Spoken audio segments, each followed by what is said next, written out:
Hey guys, back with another video here.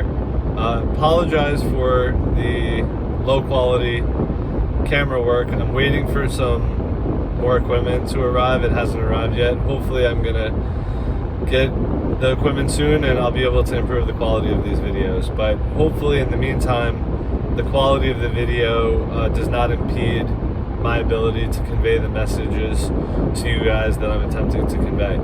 So in this video, I want to talk about a topic that I touched on the last time at the end of the video, but I'm assuming a lot of people, or if not most people, didn't even get to that point because as I acknowledged, I think in my second video, my first video was way too long. So one of the things that I'm going to attempt to do moving forward to improve the quality of the videos and the ease of watching the videos is to make the videos shorter.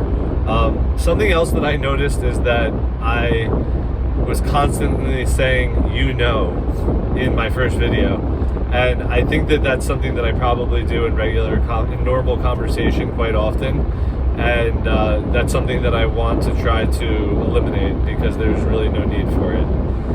So in this video, I want to talk about a topic that I touched on in the first video, which is the masks. Now, I want to acknowledge the fact that the masks do something in terms of helping to stop the spread of viruses. However, the issue is that the cost of the mask wearing has never been weighed against the benefits.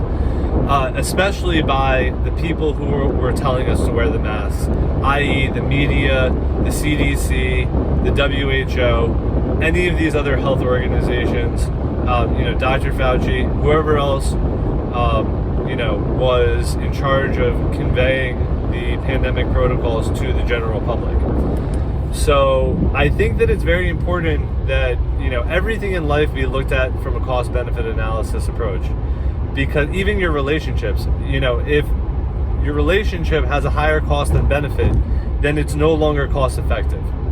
For example, a job could be in the same boat. You could be making $50,000 a year, let's say, but you're losing years off of your life from stress and frustration that you're dealing with at work. Well, it's not worth the $50,000 that you're making. So I think that, it's really good to approach many things in life from a cost-benefit analysis. It can save all of us a lot of time and frustration. And it's a very simple method. Basically, you just, you look at the costs, you look at the benefits, and then you look at, the net once you subtract the cost from the benefits. And if you have a net positive, then you have a cost-effective situation. If you have a net negative, then you have an inefficient system in place. So regarding the other thing which I touched on in the first video, regarding the cost of the masks, I want to go through them because many people are not aware of them, and I think the reason for that is, one, because they were never talked about by the media or the government or any of the health organizations that were delivering the information to the public that was supposed to be for our well-being. And the other reason why I think a lot of people are not aware of the cost is because most of the costs are very abstract. So as I touched on in the first video, the main cost, and these are again abstract costs, the main costs of the masks are from a human quality of life perspective, if you will. So the masks, number one, they make it more difficult to communicate with people because you can't hear them as well, and you also can't read the normal facial cues that you would read, that we don't even realize that we're doing it because our minds are just programmed, our minds are just running on default. But ever since we were little children, our brains learned to read facial cues. I think, they say there's maybe like 50 or 100 different facial expressions. I'm not even sure what the exact number is, but it's very high. It's a much higher number than what most people would think. And all of these different facial expressions convey a message to the person who's seeing them. So if you wear a mask, the person that you're speaking to can now no longer pick up on any of these 50 to 100, I'm just estimating, facial expressions that you might make that convey important information to the person who's seeing them. So one, you're cutting off communication with other people. You're also making it more difficult to speak again because it's harder to hear somebody. As I touched on in the first video, you are both temporarily and voluntarily relinquishing your personal identity, because as a human being, our main identifying factor is our face. That's how our friends and family recognize us. For the most part, you can recognize people by body language and some other features, but the main identifying factor is your face. So on an abstract level and on like a spiritual and emotional level, I really believe the masks are very, very bad. They're very dark. There's a very dark aspect to them. For example, and a lot of people will disagree with me on this, during, back in the 1800s, when slaves were very prevalent here in the US, they would often force the slaves to wear a mask as a symbol that slave was not a sovereign being and was under the control of somebody else. And you can look this up online. This is well documented. So I find it very interesting that, most people don't see the masks in this type of light. To me personally, I think that the mask is a symbol of oppression, because that's really what happened during the pandemic, to be honest, from my point of view, is that all of us, the entire world, was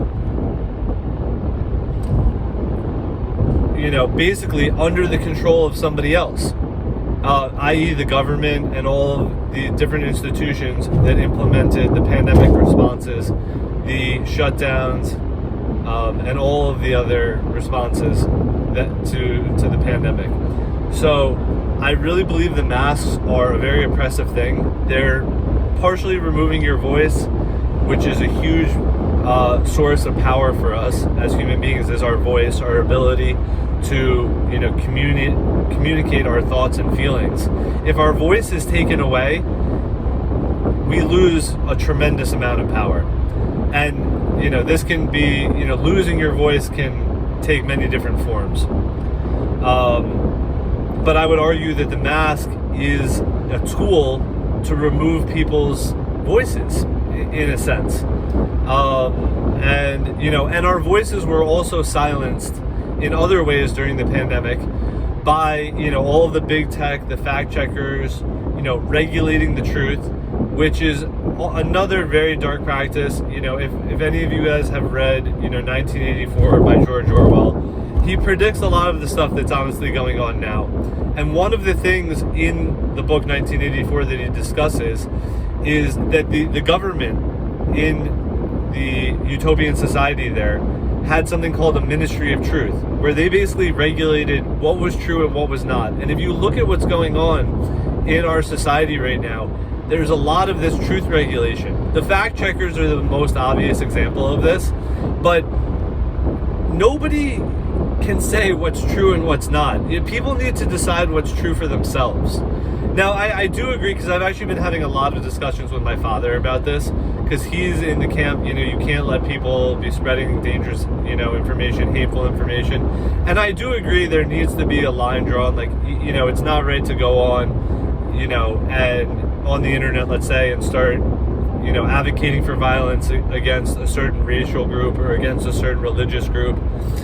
But it's a very tricky business, because I think you start with, regulating things that are actually harmful, and eventually things that are not harmful are regulated by the same system that was put in place to protect us. So it's a very tricky business, and I think this, regulation of the truth is a very dark practice. That's just my opinion. Anyhow, back to the masks. There's something else that I want to discuss about the masks.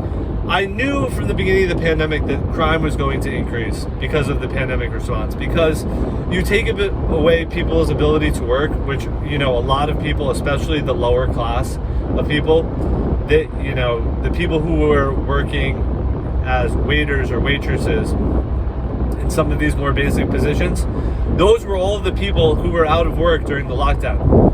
All of the rich people who were able to work remotely were perfectly fine because their ability to work was not affected. And I also think that's why a lot of the people in the upper class were more fine with a lot of the pandemic responses because it didn't really affect them. But anyhow, so we all know that crime has gone up. There's multiple reasons for this, but regarding the masks, I have a theory on the fact that the masks have actually contributed to this increase in crime that we've seen. Specifically, we've seen a lot of crime against Asian people and older people, and here in New York City, we've seen a lot of crime related to the subway. A lot of people getting pushed onto the tracks or other crimes of this nature. Now, I think that the masks are contributing to this type of crime in two ways. One, the criminals themselves can now go out in public and wear a mask and look normal. It was actually, before the pandemic, it used to be a crime to wear a mask in public, and for a very good reason. Because we all know that for hundreds of years, if not thousands of years, when crimes are perpetrated, the perpetrator often wears a mask to disguise themselves so they can't be identified. But now it's become normal to wear a mask, and this is really just very dark. We have something that we know for thousands of years is a very dark thing. It's something that criminals engage in, and now normal people are wearing them as if it's totally normal. This is not normal.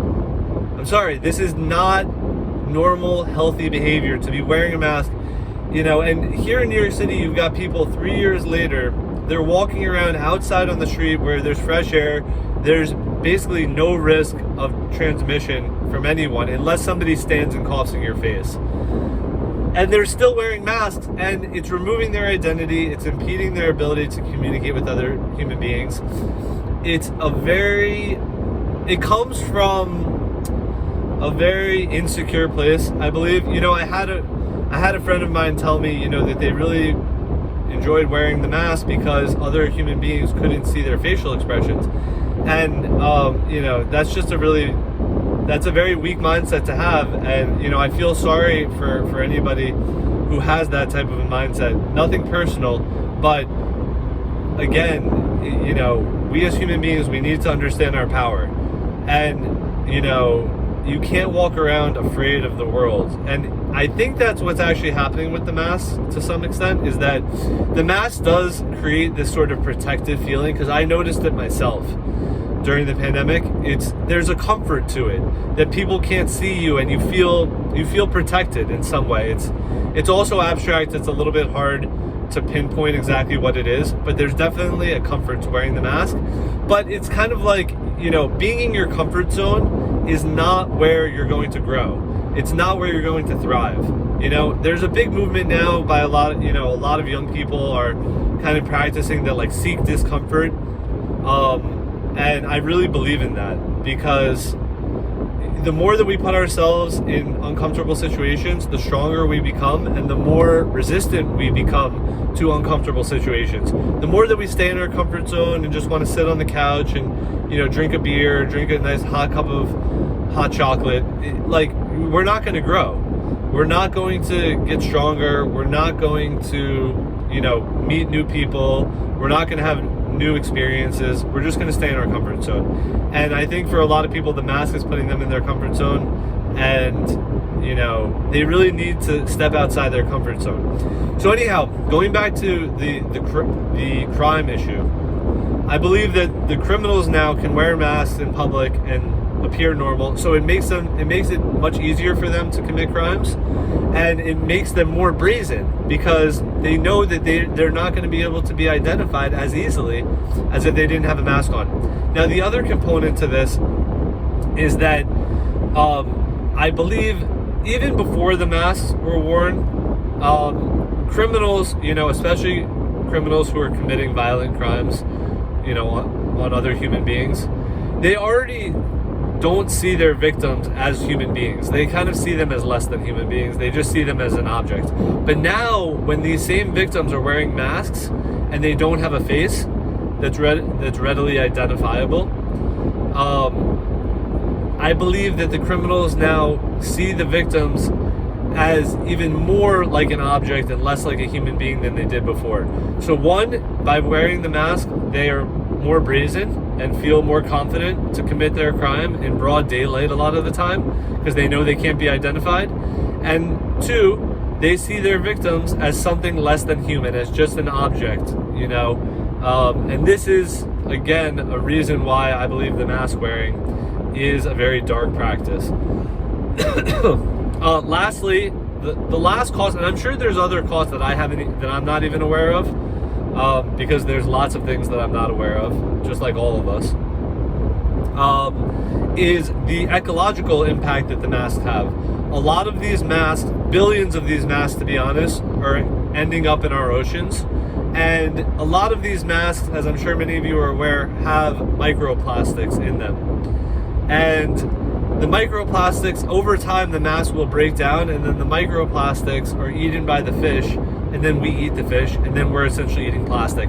And this is already taking place because there's already lots of plastic in the ocean, and the fish are consuming these microplastics, and then we are consuming the fish and the plastic. And, you know, this is not good for our health, obviously. So anyhow, I hope you guys like this video. I hope that I'm conveying my message in a positive way. I don't mean to be, you know, trampling on anybody's beliefs. You know, if it makes you comfortable, if it makes you happy to wear a mask out in public, then that's your right, and that's what you should do. But the only thing that I would like people to be aware of are these abstract costs that I think most people, and especially the people who are still wearing the masks, are not aware of. So I think it's very important that people become aware of these costs and then make an informed decision on whether or not wearing a mask is truly an overall beneficial part of their life, or if that act of wearing a mask actually does have a higher cost than benefit for them. Again, hope you guys like this video. Hope everybody has a good day. I'll be back with another video soon. Take care.